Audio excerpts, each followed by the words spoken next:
Yo, this is Preston Brown. You can check out all my content at httpod.com. Please like, dislike, subscribe, and comment. Let me know what you guys think, and share some of these videos so some of your friends can talk about it.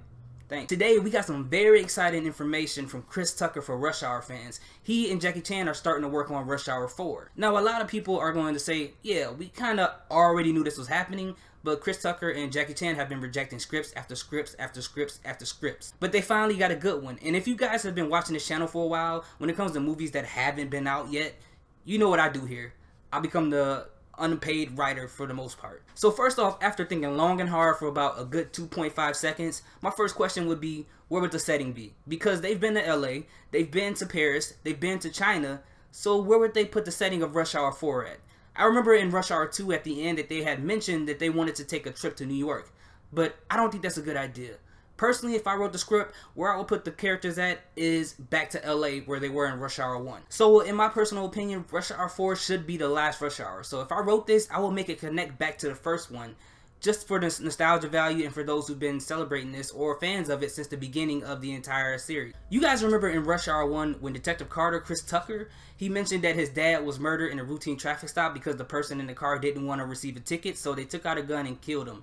And after his dad was murdered, his dad's partner actually stayed in the car for fear of his own life. Now, what will make Detective Carter and Jackie Chan go back to LA is because Detective Carter found out that his dad's partner might have been the one involved in his dad being murdered. Now, why would his partner do that?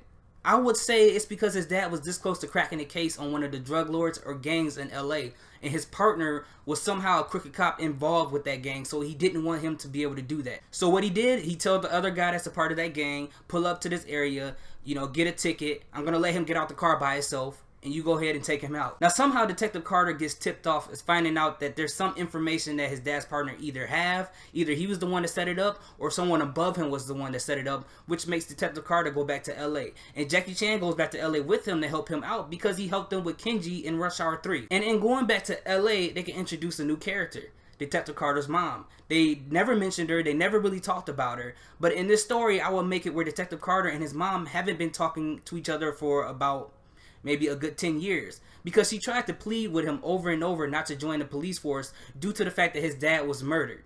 And since Chris Tucker didn't listen, his mom pretty much has some issues with him. So she's been at home watching on the news, seeing him do these things in Rush Hour 1, 2, 3, and never picked up the phone every time he tried to call her to let her know that he's okay.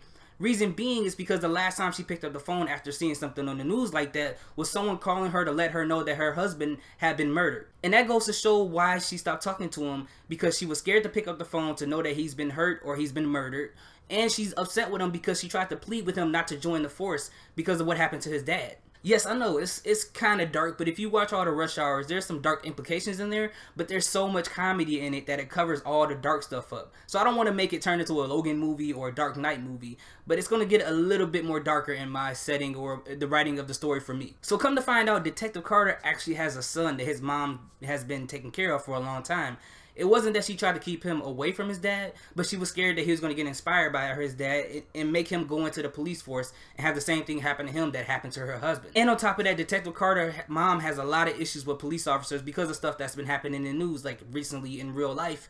But let that play just a little bit, just a tad bit in the movie, but you don't have to make it into a whole documentary about police brutality. And what Detective Carter mom has to do is to realize that all cops aren't bad, just like Chris Tucker, and she may have some disdain towards Jackie Chan because she doesn't trust him because he's a cop that's not related to her.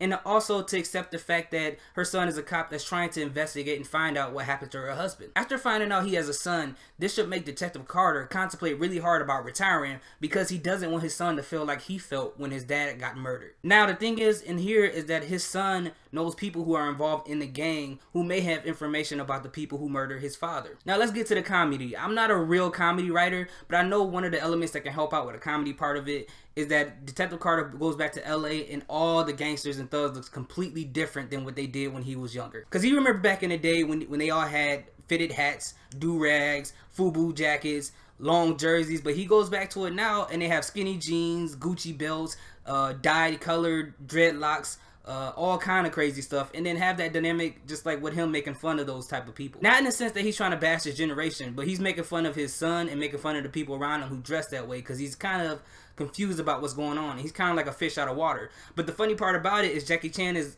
more open-minded to adapting to what's going on than Chris Tucker is. And Chris Tucker kind of noticed that Jackie Chan is becoming more cool with the people of this generation than he is. I mean, I don't know for that part of the comedy thing. I mean, I don't know if that's going to work or not, but Chris Tucker is good enough to do whatever he has to do. And I think the writers are really good to do whatever they need to do on the movie. Him and Jackie Chan has been shown over and over again that they've been able to do it. Although my favorite Rush Hour is Rush Hour 2. Rush Hour 3 wasn't that bad. So in this one, if the comedy is up there with Rush Hour 3, I don't think it will be that bad. And for a spoiler alert for my written version of Rush Hour 4, I'll make it where at the end that his father's partner was involved with Juntao. And Juntao's heir, whoever it is, it could be his son, it can be someone that he has to replace him in the gang. He's the one that's the head of all of the stuff that happens. So it makes all of it go around in a full circle, which I feel like is a perfect way to complete a movie. And I feel like that if they do anything else, not that my idea is the best idea, like if you put them somewhere random, I feel like they're just doing a Rush Hour just to do it. Like they put them in Australia where they're arresting kangaroos, or put them in Afghanistan where they're arresting Al-Qaeda, or just some random stuff like that. It just feels like they're making a movie just to make a movie. And I don't want them to make a movie that feels that way. But if you guys agree or disagree with me, please hit the like or dislike button on this video. Comment at the bottom. I would love to discuss with you guys what you guys think about this video and what ideas you guys may have for a Rush Hour 4. Please let me know. Please share the video and please hit the subscribe button. I love y'all's support and I appreciate all you guys who've been commenting and doing anything to these other videos. Even if it's hate or love, I appreciate all of it, man. I'm only here for the discussion. I love talking to you guys. And please follow me on Twitter at @I_AMPRESTON. It should be in the description box at the bottom of this video. And I hope you guys are having a good day, and I hope you guys continue to have a good day. Salute.